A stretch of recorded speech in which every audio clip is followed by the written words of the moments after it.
Miarabantsika rehetra amin'ny anaran'i Jesosy Kristy dia faly manonona ny fiadanana amintsika rehetra amin'ity takarivariva mahafinaritra ity.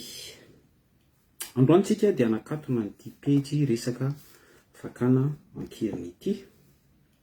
Ny zavatra ho resantsika anio dia miendrika torohevitra sy vahaolana fandraisana andraikitra, izany hoe isika no mandray andraikitra. Zava-dehibe zay tsy miandry an'iza sy iza isika amin'ny fandraisantsika andraikitra, fa isika izao vatantenako mihitsy, isika isam-batan'olona tsiraray avy, isika Valalabeamandry no mila mandray andraikitra manoloana hitranga zavatra tahaka ireny. Mialohan'izay dia vavakisika. Sotranao zay ny Tompo Andriamanitra tsara indrindra ary manome voninahitra anao foana midera sy mankalaza ny anaranao.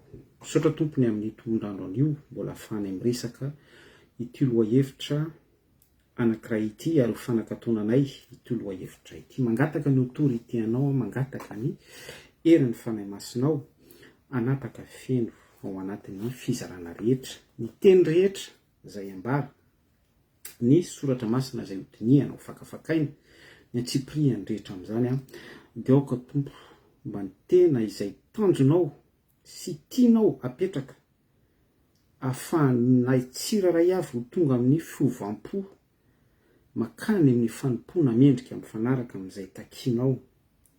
Aoka Tompo ho amin'izay lalana izay no ivony zavatra rehetra ary indrindra mitondra makany amin'ny resaka famonjena salut.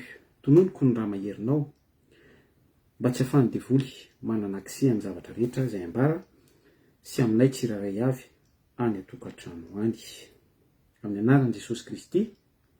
Amen.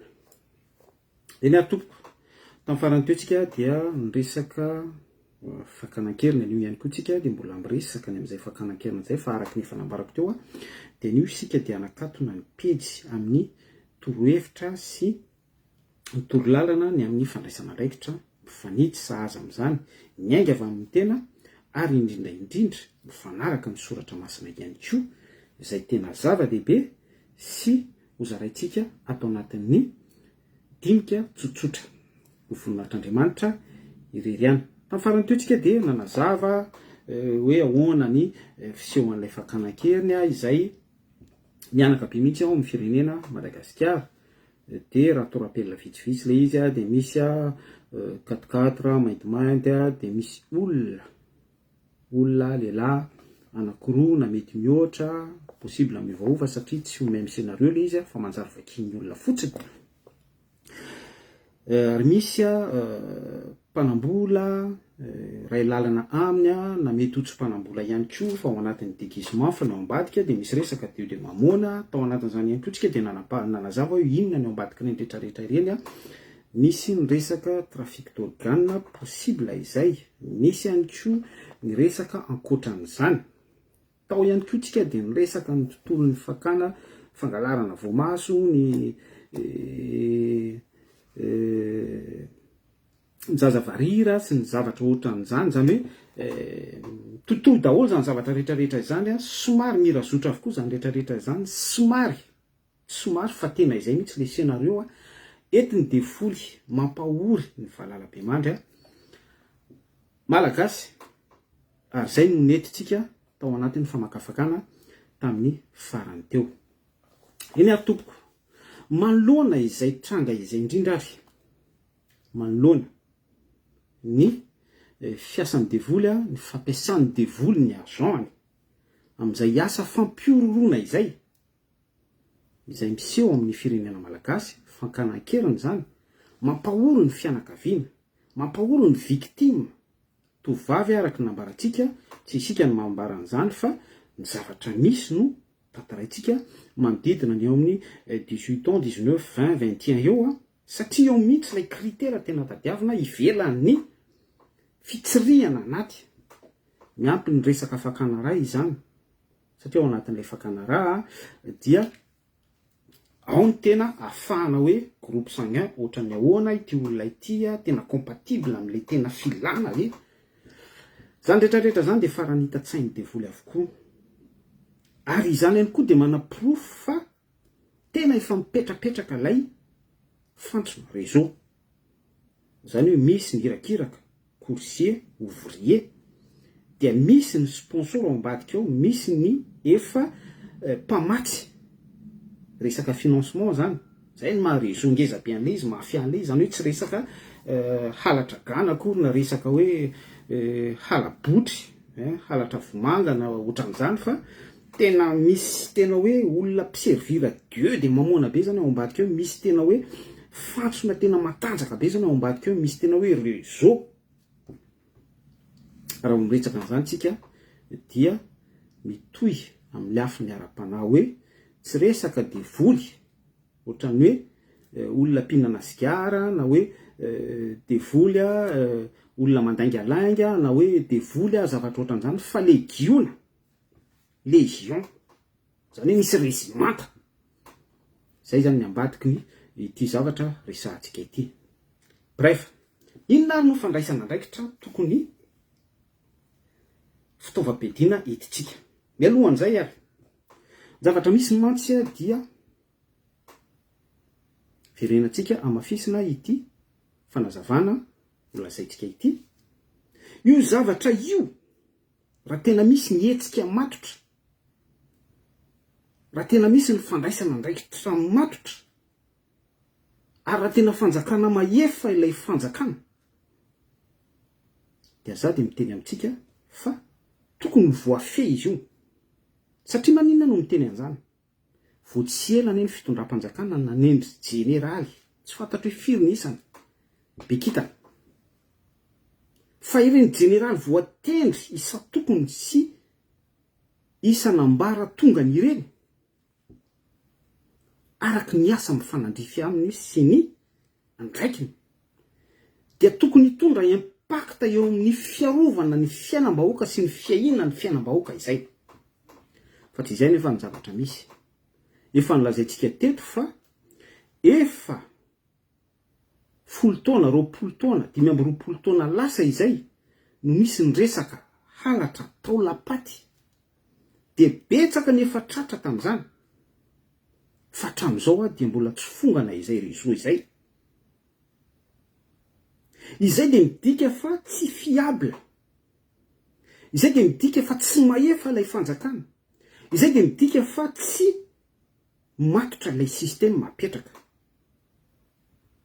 ninona zany etikety ijoroantsika na hoe tanindrazana fahafahana fahamarinana na hoe liberté égalité fraternité ninona etikety etitsika na hoe tanindrazana fahafahana tolo-piavotana na tsy fantatro fa rehefa tsy miassurer ny fiainam-bahoaka zay résultat rehefa tsy miantoka lay sécurité minimum tahaka an'izany koa ny resaka alatromby efa nisy zany fa hatram'izao tsy mbola fongana izany réseau izany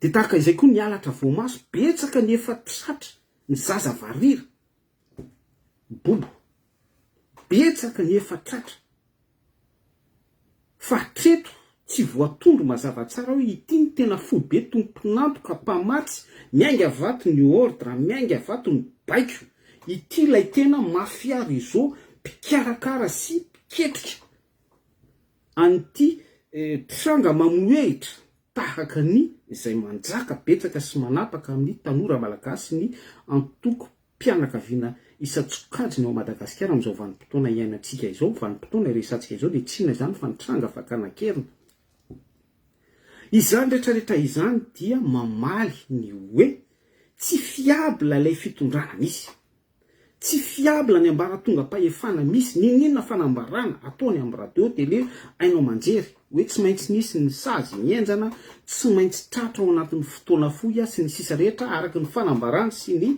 fiazakazahany manam-boninahitra ny gendarmerie ny miaramila sy ny sisa rehetra ny ambaratonga isan-karazany zay rehetra tianao fanambarana sy misezira ihany koa andreny occasion reny afany manao culte de personnalité sy ny sisa rehetra mitoy am'izany dia treto atreto mampalahelo ary zay ny zavatra misy fa mbola mitoy foana miasa foana ny mpanao ratsy. Izay ihany koa nefa dia afaka anaporofotsika fa resaka esprit izy io, resaka ara-panahy izy io.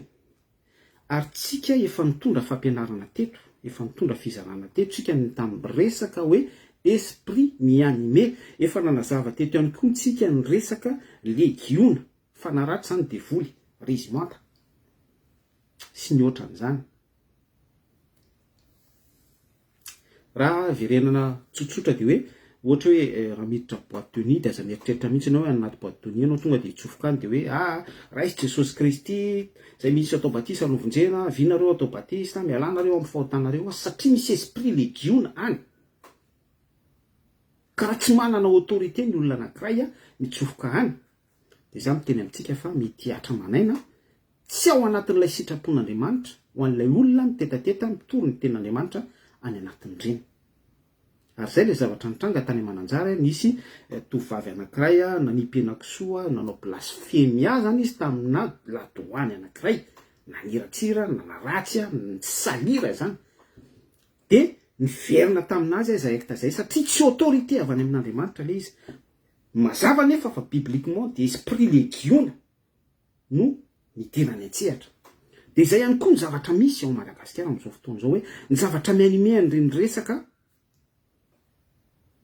no tanisaitsika rehetra teo ireny zay mampahory vahoaka ivelan'ny tontolo ambadika politika sy ny resaka Dieu de mamona hoe volamena miporitsaka gauche à droite, vola malety sy ny zavatra ohatran'izany ny ao andapa miteny ratsy sy ny sisa rehetra, esprit legiona. Ka izay dia mila autorité avy any amin'Andriamanitra mandravan'izay. Fa izany nefa tsy midika fa hoe tsy afaka mandray andraikitra ny olom-pirenena tsiraray zasy ianao ao anatin'izay. Iroso aritsika mitorohevitra.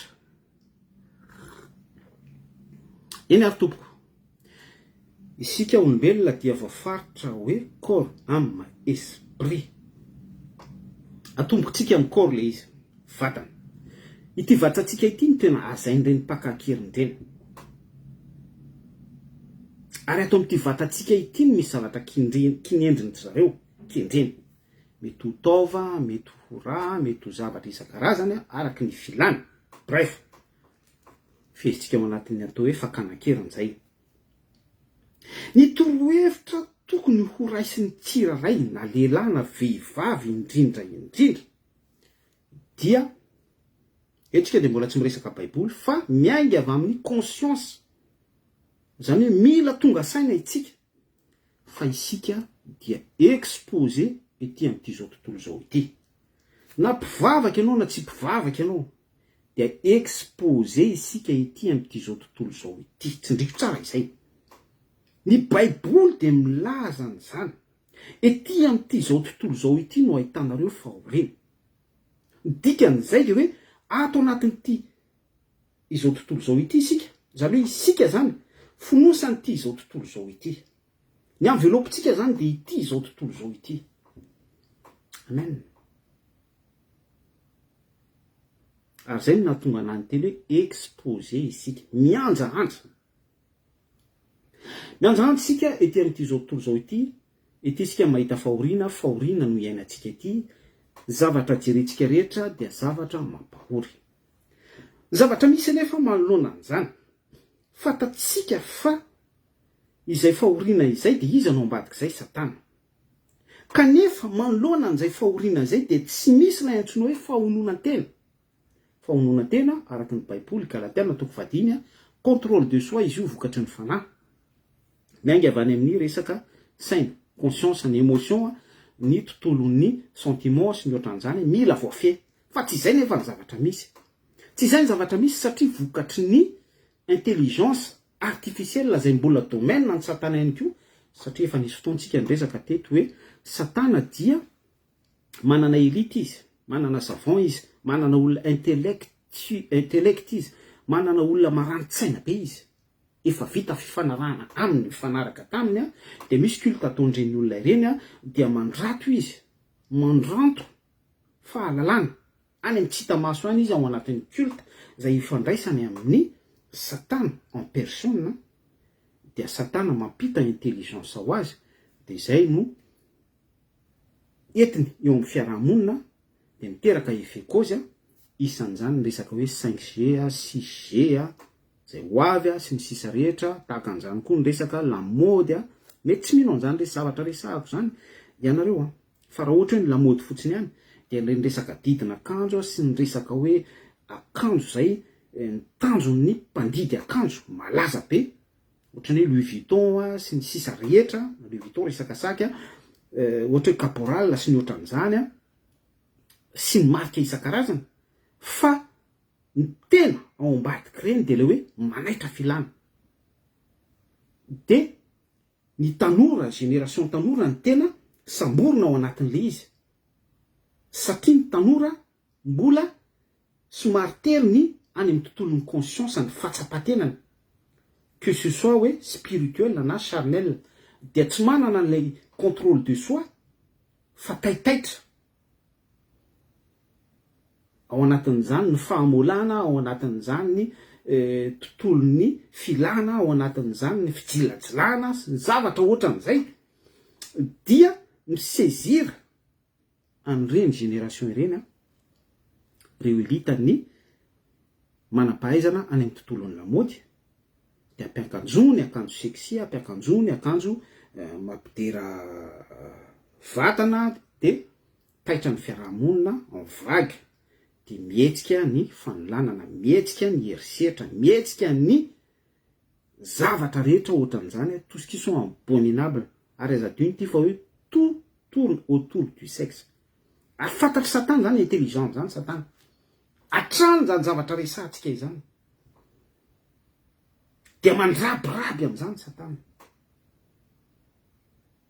dia izay le zavatra nresantsika teo hoe resaka lamody fotsiny zay ainsi de suite amin'ny trangan-javatra maro isan-karazany miasa amin'izay satana fa ao indrindra nefa satria ilay olona tsy mahony tena tsy manana ny vokatra ny fanahy d'ailleurs efa exposé ty amin'ity zao tontolo zao ity izay ahitana fahoriana ohatrany ahoana izay tranga izay raha tsy resaka fotsiny tsika efa niresantsika teto fa hamafisitsika an'io tsy vitsy ny tanora na lahy na vavy ao anatin'ny mahado azy adolescente azy no misexposé ity amin'itony réseaux sociaux itony dia ity izy mampidera ny vatany tsy misy resaka dignité humaine intsony tsy misy resaka discrétion intsony tsy misy resaka kinafinafina intsony fa sanatriny zany tena hoe mivaro tena fa zany teny amintsika fefa resaka esprit miasa ambadika avokoa reny rehetrarehetra ireny consciente ianao na tsy consciente za androany manambana aminao fa vokatrilay support ny velarin'ny satana il y a quelques années en avant années 80 naissance ny internet naissance ny Facebook naissance ny TikTok naissance ny zavatra ohatran'izany zay tsy mitsahatra mihitsy fa misy foana karazana application velarin'ny satana ampidirany any tanora zay tsy conscient tsy manana an'ilay maîtrise de soi contrôle de soi ao anatin'ireny support ireny dia tonga mpampidera vatana tonga mpanaitra filana ao anatin'ny conscience na ao anatin'ny inconscience ihany koa tonga mpivaro tena tonga agent satana amin'ny trangan-javatra isan-karazany ny génération izy dia raha mitoy amin'ity resaka fakanan-keriny ity zay dia za miteny amintsika fa satria ilay zatovo exposé fa tsy discret izy tsy discrète izy dia za miteny amintsika fa itony resaka réseau itony anisan'ny fanaovan'ny olona repère localisation eo izy milocaliser tanora tovolahy na tovovavy eo izy mitracé ny parcours ny olona anankiray satria ny olona tsy discrète ohatra anankiray zay mila tonga saintsika taloha tamin'ny vanim-potoana tsy nisy mitony support numerika, support elektronika isan-karazany tony dia tsy maninona andao ataontsika hoe nisy ihany zany fakanakeriny zany fa tsy mahery vaika amin'izao vanim-potoana iainantsika izao. Satria ny olona tsy conscient fa hoe ny antony tony zavatra rehetrarehetra zay voizina anambabona ny fony tanora sy ny génération amin'izao vanim-potoana iainantsika izao. Tony ane ka misy côté négatif be ao ambadika ary ny tena tanjon'ny démonie ao ambadika, tanjon'ny fanaratsy tena faty amin'izao génération izao, amanalinaly ny amanetsiny amatapitrisany maty ao anatin'ny tsy fahalalana an'Andriamanitra Jesosy Kristy. Zay ohatra anankiray zay fotsiny ihany no hitaritako ny sainao sy ny fieritreretanao hoe soyons discret itsika eo amin'ny fiainana, fa izay dia isan'ny anticipation ngeza be mahatery ny lalan'ny olona, ireo prédateur, ireo pakankeriny mikendry anao eo amin'ny fiainanao andavanandro. Ny ohatra faharoa ihany koa zay fahamarinana fandraisana andraikitra izay tokony ho raisinao fantatra ny méthode fa hoe misy ny mamafy zavatra ohatran'ny hoe ranomanitra fa iny ranomanitra iny zany manakaiky anao izy dia afafiny aminao porte ouverte zany resaka olona dia iny no mifangaro drogue toy ny hoe anestesia dia manomboka eo tsy mahatsiaro teny ianao dia batain'ny olona dia entiny any anaty 4x4 mainty be na mety 4x4 koa fa mety ho 22 chevaux indray na 4L na tsy fantatro tsaiko. Sasany indray misy produit ataony amin'ny mosoara na lamba na tsy fantatro na tsaiko amina matiera anankiray dia iny no anatapena ny oron'ilay tovavy na tovolahy eo amin'ny resaka orona ihany zany dia anestesie le olona torana tsy mahatsiaro tena dia bataina dia any amin'izay akany raha hoe compatible sa tsy compatible ataony essai clinique be da be isan-karazany arak'ireo efa mpiara-miasa agent satana ao anatin'ilay réseau efa nilazaintsika teo sy ny sisa rehetra. Zay méthode zay efa fantatra zay méthode zay ivelan'ny ohatra taty Frantsa efa nisy tranga hoe manindrona produit fa drogue ihany koa izy resaka substance ampidirina amin'ny tenan'ny olona anankiray zany hoe rehefa tafiditra anaty 4x4 le olona torana sotran'izany dia misy zavatra omena anazy zay le substance drogue ampidirina amin'ny vatany dia manomboka amin'izay tsy mahatsiaro tena intsony dia zay mahatonga an'ilay olona tonga amina état second. Azadiny fa ny resaka état second dia efa asany devoly be misy fotoantsika nampianatra teto ny zara ny tontolon'ny voyage astral, ny tontolon'ny occultisme, ny resaka olona tonga amina état en transe, état second, ny fiasan'ny devoly ao anatin'izany tsy maninona avadibadio ny vidéo efa lasany misy fanazavana mazava tsara ny amin'izany asan'ny devoly maizina be mihitsy dia izay ihany koa no ampiasain'ireto olona ireto fa pakankery ny resaka eto fa amin'ny alalanà produit, amin'ny alalanà drogue efa fantatra izay tranga izay zany. Donc zany ny fanapahan-kevitra tokony raisitsika ihany koa mbola côté tsy biblika ao andresantsika eto fa mbola resaka hoe fandraisana andraikitra satria isika ihany koa dia mila mandray andraikitra satria ny fanjakana milaza azy mandray andraikitra kanefa atreto ny fanjakana tsy manana vahaolana fa mifanesisesy fotsiny manao proclamation, manao fanambarana. D'ailleurs efa nisy ny alatra voamaso, nisy ny alatra tolapaty, nisy ny zavatra ohatran'izany tsy nisy solution daholo le rehetrarehetra hatramin'izao. Donc isika ihany koa dia mila mandray andraikitra mianga amin'ny tenantsika ilay izy aza miandry ny iza siza aza manderery tompoko fadio ny mondial, fadio ny mitokatokana raha azo atao dia mandeha any en groupe manampy anao zany zavatra resantsika izany manampy anao zany aza misitasitaka manolona zany mihitsy raha ho misy tranga hafahafa dia manaova intéressé manaova acte ho hitan'ny olona hoe misy zavatra misy olona misiblena soyons zany tena hoe olona matotra tonga saina mety ho avy tapoka le izy fa eo indrindra no idirantsika amin'ny lafiny ara-panahy iresaka ara-panahy tsika ary tena important be zay averiko tsindrina tsara hoe fadio ny mandeha alina, fadio ny moderery, fadio ny mitokatokana, manaova intéressé, manaova toy ny hoe fanairana ny fiarahamonina izay manodidina hoe raha misy trandrafahafa tsapanao tsy mampaninona mihitsy zany, na de hoe fausse alerte, tsy maninona zany satria mamay zao vanim-potoana iainantsika izao, mafana ary ny aina ozy ny tolo tsy ananampiry, tokana ny aina, la tokana ny aina. Bref, mahereza hiditra amin'ny tontolo ara-panahy amin'izay ary tsika. Inona no fanapahan-kevitra sy torohevitra tena mila raisitsika? Teo dia niresaka hoe tsika dia tena exposé dia amin'ity zao tontolo zao ity, tena marina izay, ary efa nisy tena Andriamanitra natsidika teo hoe ity amin'ity zao tontolo zao ity no atanareo fahoriana. Nefa matokio Jesosy Kristy fa izao efa narisy izao tontolo zao. Zany hoe izay fatokisana izay zany mila velona sy marina ao amin'ny olona anankiray.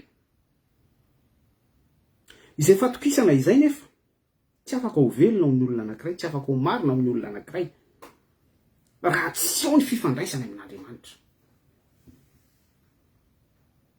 Zany hoe mila tapahanao ny filomanosanao betsaka amin'izao tontolo zao dia vadikao zay ho fifandraisana amin'Andriamanitra. Zay lay concordance tsy maintsy apetraka ao. Raha nifandray tamin'izao tontolo zao ianao dia avadikao zay pejy izay anio dia ifandray amin'Andriamanitra. Ary zay fifoazana izay fiaikenao miaingana anatinao zay tsy noho ilay tahotra, tsy noho ilay hoe tranga, satria mafana ny tranga amin'izao vanim-potoana izao. Eo ihany zay. Zao Jehovah Andriamanitra reo dia mahay mandinika ny voson'ny fo. Ain'Andriamanitra mandinika ny toe-ponao amin'izay. Fa raha ohatra hoe par rapport amin'ilay tranga no itodianao amin'Andriamanitra, mety ho crédible ihany zay. Fa ny fitodiana amin'Andriamanitra dia tsy tokony ho resaka rekoro. Azavaiko zay. Tsy tokony no hoe efa tapidalaka le à gauche à droite ka manandrana.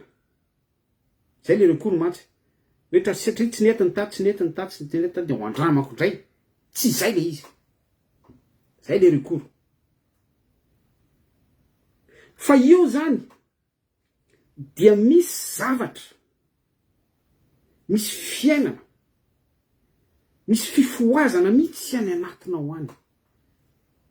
Ary miainga voalohany indrindra base fibebahana. Manomboka an'io zany dia manaiky anao hoe tompo tsapako tokoa ankehitriny fa miaratsy zao fiainana zao. Jesosy io tena marina ny soratra masina fa ny ratsy mbola hanao ny ratsy hatrany, ny marina dia mbola manao ny marina ihany. Tena manaiky ary zay le hoe tena manaiky azay tsy mijanona fotsiny amin'ny resaka saina sy eritreritra fa tena hoe misy fandresen-dahatra mihitsy miainga avy any anatin'ny émotionnao lalina any, saina sy fieritreretanao any, mampitodika ny mombanao rehetra hitodika amin'Andriamanitra, anakina ny fiainanao amin'Andriamanitra, tsy par rapport amin'ilay resaka fakanakerina fa par rapport amin'ny vis-à-vis ny fiainana ankapobeny mihitsy. Izay mantsy dia midika fa fibebahana. Teboka voalohany mibebaka isika. Ao anatin'ilay fepetra raisina manoloana ny fakanakerina isika io.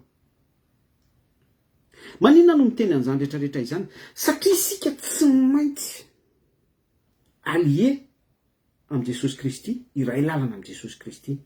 Ny dikan'izay rehefa iray lalana amin'i Jesosy Kristy isika dia ny zavatra rehetra izay miseho ka tanteraka amin'ny tenantsika, amin'ny ankohonantsika, amin'ny olona iray rahantsika, olo-tiantsika, na mivaditsika na ny zanakitsika, dia permissiva, zany hoe Andriamanitra no mamela izany ho tanteraka.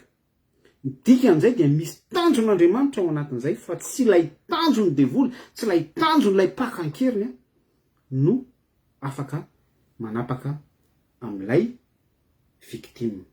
Amen. Zava-dehibe zany zavatra resantsika izany. Tantaran'i Job, nandalo ady Job, nanan-karena izy nanana izy azy izy ary niaiky ny tao an-danitra teo hoe efa mba nandinika ny Job mpanompoka ve ianao, ozy ao Elohim tamin'ny Satana, Jehova, fa tsy misy marina tahaka azy etỳ an-tany. De niteny Satana hoe mova tsy ianao no manisy fefy, tsy ny fitahinao ve no mahatonga ny Job hifikitra aminao. De niteny Andriamanitra tsy to hoe afaka testenao izy fa izao ny ainy ihany no aza esorinao aminy. Izay ihany koa raha atoyko amin'ilay ohatra noraisiko teo dia manambara sy manamafy arak'ilay Job noraisitsika zany, ilay ohatra noraisiko teo, fa ny zavatra izay tranga aminao ihany koa ka na misy akankeriny ary ianao, na misy anapatra ary ianao, na misy zavatra tahaka an'izany ary ianao, isy faminina ho avy amin'ny ankohonanao na isy zavatra, Andriamanitra no manome lalana permissive. Fa zany teny amintsika nefa fa tsy dia misy tanjon'Andriamanitra loatra amin'ny hoe avelan'Andriamanitra ianao ho alain'ny olona ankeriny tsotro zao fotsiny. Fa nefa tsy misy vision an'Andriamanitra ao anatin'izany. Avelan'Andriamanitra ianao voaolana, tsy nino an'izany frère, sœur. Avelan'Andriamanitra ianao ho vonoin'ny olona. Tsy misy raison tsotro zao akory, tsy misy tanjon'Andriamanitra ao anatin'ilay izy, tsy ho martyr akory ianao, tsy nino an'izany. Apetsaka ny kao amin'ny Baiboly mandiso an'izany. Izay no antony tsy maintsy ananantsika fifandraisana amin'Andriamanitra. Anio zany dia mafisitsika ihany koa taorian'ny torohevitra nambarantsika teo ny amin'ny fandraisantsika ndraikitra, fa côté spirituel indray dia mila mibebaka isika ary mila manana équilibre ao amin'Andriamanitra, mitoetra tsara ao amin'Andriamanitra. Ary zay dia miainga amin'ny fibebahana, fanoloran-tena, dia manomboka eo ny expérience rehetra makany amin'ny relation intime, fifandraisana lalina amin'ny miafina rehetra miaraka amin'ny Jesosy. Amen. Dia afaka tanisaitsika amin'izay ny teny fikasana rehetra amin'ny Baiboly. Be da be ny teny fikasana amin'ny Baiboly, ohatra hoe Romaina 7:1-3. Raha Andriamanitra no momba antsika, iza no atohatra antsika? Tsy misy pakakeriny afaka manapaka antsika zany, sœur sy frère. Mety mikendry izy, mety manao calcul izy, mety mikatra izy sy ny ohatran'izany. Fa zany teny aminao fa afaka marina aminao zany verset zany. Afaka marina aminao zany verset zany. Témoignage fotsiny zareko aminao hoe nisy fotoana zao tena amin'izao tao anaty train dia misy olona violent be mihitsy, mahery fihetsika, manimba zavatra, miteny ratsy, miinsulté à gauche à droite. Fa mandrapatonga any amin'ny destination izay ivoahako, tapitra mivoaka daholo ny olona tao anaty vagon, fa izasy ilay olona rery, ilay tondrona hoe mahery fihetsika, ilay olona misy fanahy, esprit mianime azy, zasy izy rery ihany sisa ny tao anaty vagon. Justa tonga eo amin'ny terminus, tonga ny fotoana izay anaova correspondance hodiko, dia mijanona ny train, tapaka ny circulation, dia niraisin'ny polisy ilay olona mahery fihetsika. Tiako tenena aminao amin'izany dia Andriamanitra no momba antsika, iza no atohatra antsika. Tabataba fotsiny izy, manao intimidation fotsiny izy, manao fihetsiketsehana anao ny devoly, manao zavatra rehetrarehetra izay ampitahorana anao ny devoly. Fa tazominao mihitsy hoe za dia tsara toerana ao amin'Andriamanitra, za dia zanak'Andriamanitra, fanahy mahery ny atao anatiko, ary proclamenao miaraka amin'ny assurance sy ny finoana zany ilay pratika fiainana eo amin'ny fiainantsika andavanandro. Ka ninona zany tranga sy resaka hetsika ataon'ny devoly araky ny fisainany sy ny fieritreretany, fikendreny, fampitahonana, rehefa Andriamanitra no momba antsika, iza no tohatra antsika. Romaina 7:1-3. Tahaka an'izany ihany koa ny Exodus 4:4-4. Jehova miady antsika fa isika mangina. Zay le hoe mangina izay ny dikan'izay dia hoe vavaka. Tanaroa ny Matthieu 5:9 hoe rehefa mivavaka ianareo de mety ireo amin'ny efitrano mangingina mray nareo zay ao mangina no mamaly mivavakareo ao amin'ny mangina ara-panaza ny zavatra resantsika zany betsaka ho anty teny fikasana afaka tehirizinao ary zany manamafy sy manamarina n'izany zavatra resantsika izany ao anatin'ny andrana sy ny pratika aza matahotra izay mamono ny tena Lioka 12:14 fa matahorana Jesosy matahorana Andriamanitra tsy to lay mahay manary atsika any amin'ny farimy rehetra avy lay manana décision amin'izany manana ny justice amin'izany manana ny proclamation d'autorité amin'izany fa aza matahotra amin'izay mamono ny tena Marka 5:5 aza matahotra mino fotsiny ihany fa bref matetika moa toko sy andinina amin'ny baiboly dia ataon'ny olona fakana followers fakana j'aime ataon'ny olona mplivava anaovan'ny olona culte de personnalité isika ravana dia tsy mitolona amin'ny nofo aman-drano